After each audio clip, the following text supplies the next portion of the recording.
abitare insieme il Mediterraneo, un dibattito sicuramente di altissimo livello teologico che dà il via anche al nuovo anno accademico. Sì, penso sia stata una serata molto interessante, abbiamo ascoltato Padre René, è stata una relazione molto articolata, molto ben articolata, ha toccato diversi punti con un approccio assolutamente originale.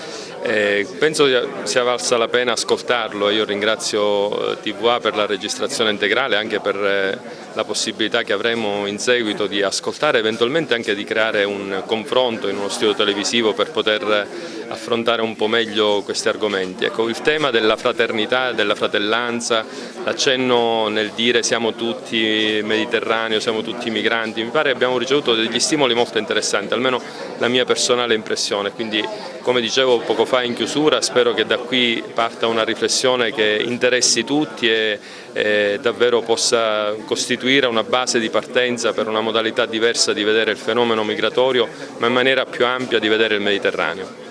Ecco, sono qua, io insegno alla Gregoriana a Roma anche su temi come l'etica delle politiche per l'immigrazione.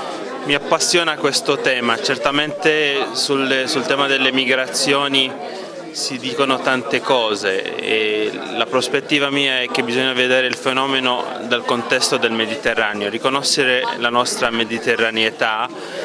Questo forse ci dà la possibilità di non focalizzarci troppo sui problemi che abbiamo noi, che sono reali, no? Quindi riconoscere i problemi della gente, le difficoltà nell'accogliere, le difficoltà nell'essere accolti, ma anche di poter vedere questa realtà dentro un contesto molto più ampio. Non siamo solo noi che dobbiamo affrontare questo fenomeno. E anche nel contesto storico, certamente questo fenomeno c'è da secoli e qualche volta dimentichiamo che siamo stati anche noi emigrati, i nostri padri che hanno vissuto e lavorato con altri in tanti contesti del Mediterraneo.